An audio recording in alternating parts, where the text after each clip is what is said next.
Ya baik, tadi kami tampilkan aspirasi dan juga mungkin keinginan, harapan dari warga Banten untuk Bu Erin dan juga Pak Ade. Silakan. Pertama soal sekolah ya kan, itu banyak sekali soal pendidikan, terutama PR-nya kemarin itu ada zonasi yang menyulitkan mungkin sebagian siswa untuk melanjutkan pendidikan. Bagaimana rencana Ibu? Ya, ini terutama di wilayah Tangerang Raya ya, Tangerang Raya dan juga wilayah Serang, kekurangan sekolah. Dan dengan PPDB zonasi ini pun juga menjadi masalah karena saya tahu persis Mbak Afi juga kan orang Tangsel kan juga dulu bisa sekolah di Jakarta. Hari ini kan udah nggak boleh sama sekali. Apalagi tadi kan Pondok Cabai itu berdekatan sekali dengan Jakarta. Tapi yang pasti konsep yang ingin saya lakukan dan Pak Jade adalah membangun SMA SMK negeri baru. Menambah ruang kelas tapi dengan catatan tidak boleh mematikan sekolah swasta. Karena sekolah swasta juga punya peran. Dan pengalaman saya di Tangsel, bangun sekolah tuh butuh waktu 2 tahun. Menambah ruang kelas butuh waktu 1 tahun. Maka oleh karena itu kami ada konsep yang ketiga, yaitu subsidi beasiswa per siswa untuk biaya operasional sekolah. Yang sama standarnya dengan sekolah negeri. Yang penting putra-putrinya di sekolah di mana silahkan pilih. Mau madrasah aliyah negeri, madrasah aliyah swasta, mau SMA, SMK swasta. Yang penting tercatat masuk ke dalam kartu keluarga. Bahkan kita kan sebenarnya ada kartu identitas anak ya Pak Jade ya. Itu akan menjadi pendataan yang untuk kita berikan nanti subsidinya. Subsidi ke sekolahannya masing-masing sehingga ada minimal mengurangi pembiayaan bagi putra-putri Banten yang terpaksa bersekolah di sekolah swasta. Ini pun juga sebagai dorongan agar ada kualitas pendidikan yang baik. Karena tadi yang disampaikan sekaligus juga untuk menjawab penciptaan lapangan kerja. Kami menemukan Banten ini kan alhamdulillah walaupun sudah turun ya, sudah turun penganggurannya dari 10 menjadi 7%, tapi masih tertinggi se-Banten dan paling banyak ada di Kabupaten Tangerang. Nah ini menjadi PR karena ternyata salah satunya adalah SMA kejuruan tidak sesuai dengan apa yang dibutuhkan lapangan kerja. Saya sendiri waktu turun pernah di setengah sawah ada sekolah menengah kejuruan, jurusan pertaniannya cuma sedikit, tapi jurusan administrasi perusahaannya sampai 2 kelas. Padahal di situ jauh dari pabrik, dari perusahaan, bisa dibayangkan yang diterima berapa, yang udah mau nganggur berapa. Nah ini PR saya dan juga Pak Jade bagaimana link and match itu terjadi. Sekolah vokasi dan juga tentunya balai latihan kerja yang ada, dus training mobile unit, ataupun kita mendorong perusahaan-perusahaan untuk bisa melakukan training center. Tapi yang paling penting itu semuanya juga transparansi dan keterbukaan dari perusahaan-perusahaan yang ada di Provinsi Banten. Karena kami juga menemukan di lapangan adanya percaloan ya Pak Ade ya, sehingga akhirnya orang mau masuk kerjanya mesti bayar. Nah ini kan bagaimana kita, dan saya bersyukur alhamdulillah ternyata provinsi punya kewenangan yaitu dalam rangka pengawasan ketenaga kerjaan. Sehingga kita akan melakukan yang pertama dan paling utama nanti insya Allah saya dan Pak Jade, yaitu reformasi Dinas Tenaga Kerja. Sehingga bagaimana tugas pemerintah membuka lapangan kerja, dan juga yang keduanya adalah memberikan pelatihan skill kemampuan bagi masyarakat sehingga mereka tidak jadi menjadi penonton. Tapi yang nggak kalah pentingnya untuk pengangguran ini adalah bagaimana mendorong agar entrepreneur juga ada, pengusaha-pengusaha anak muda. Terus tadi juga menjawab yang ibu-ibu, bagaimana perempuan bisa gitu kan? Nah ini juga uang dapur. Nah ini juga hal yang simple, tapi mudah-mudahan ini juga bisa membuka lapangan kerja. Contoh misalnya ada pelaku UKM. Pelaku UKM ini jualan, ibu-ibu jualan kue. Dia pegawainya mungkin cuma 2 orang. Tapi pada saat kita dorong UKM itu untuk naik kelas, jadi minimal orderannya banyak, otomatis mungkin dia bisa jadi butuh 15 pegawai.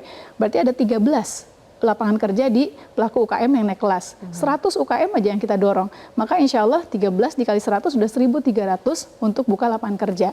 Tapi memang masalah UKM ini kan permodalan, packaging, terus untuk pemasaran. Nah ini yang harus kita dorong, pemerintah hadir dan ada di situ.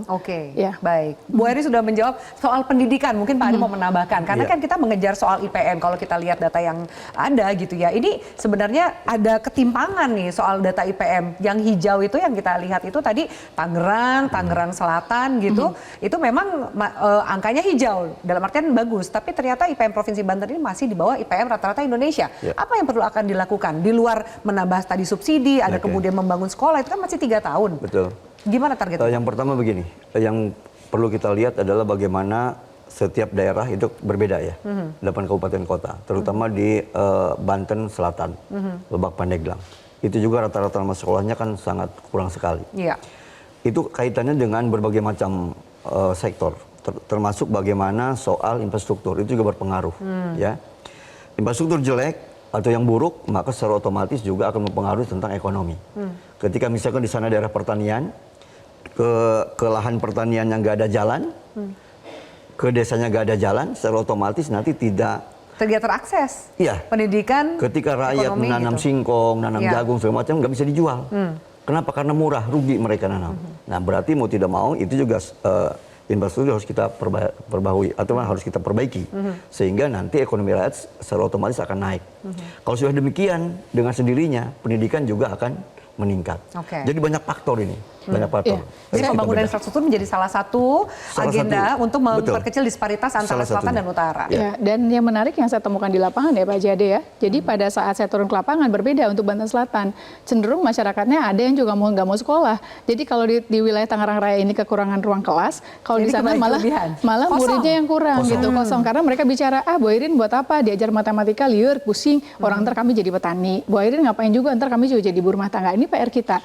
Dan memang secara angka, misalnya contoh, kita di Tangsel 11, berapa tidak mencapai 12% karena masih ada orang tua. Masih ada orang tua yang dulu mungkin hanya lulusan SMP dan SD. Ini juga harus dibedah lagi. Makanya kenapa visi kami adalah Banten maju bersama.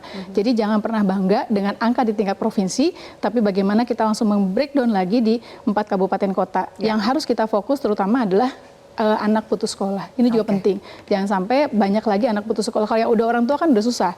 Itu nggak bisa diapa-apain lagi kan. Kecuali mereka mau belajar paket ABC, ya seneng saya ya. Gitu ya. Seneng. Tapi ini anak-anak ini tapi jangan sampai yang anak-anak yang masih produktif itu harus didorong agar mau untuk sekolah. Orang tuanya juga harus didorong aware terhadap pola pendidikan. Jangan hanya menyerahkan kepada guru dan kepala sekolah, tapi juga mereka melakukan pemantauan sehingga kualitas pendidikan juga itu penting. Makanya kenapa tadi saya sampaikan bahwa kita nggak mungkin gejar infrastruktur sekolah ya Pak Dea. Makanya salah satu konsep yang ketiga adalah beasiswa persiswa subsidi BOSDA-nya untuk anak-anak yang bersekolah di sekolah swasta. Kita kerjasama dengan swasta karena penting juga. Nggak mungkin kita hanya pemerintah sendiri bekerja untuk menyelesaikan urusan pendidikan, urusan kesehatan. Tadi yang diminta BPJS-nya belum. Nah ini juga PR. Kayak di Kota Tangerang, di tempat yang lainnya, di di Kabupaten Tangerang, Kota Tangerang, Tangsel kan alhamdulillah BPJS-nya udah baik. Tapi di kabupaten PR yang lain masih banyak ya. Tapi itu kan ada kewenangan di kabupaten kota. Berarti tugas kami mengkomunikasikan dan mengkoordinasikan prioritas apa yang dilakukan di 4 kabupaten kota sehingga kita memfasilitasi. Kan tugasnya provinsi itu kan keperwakilan pemerintah pusat menjadi di daerah. fasilitator dan komunikator ya. Ya itu yang penting yang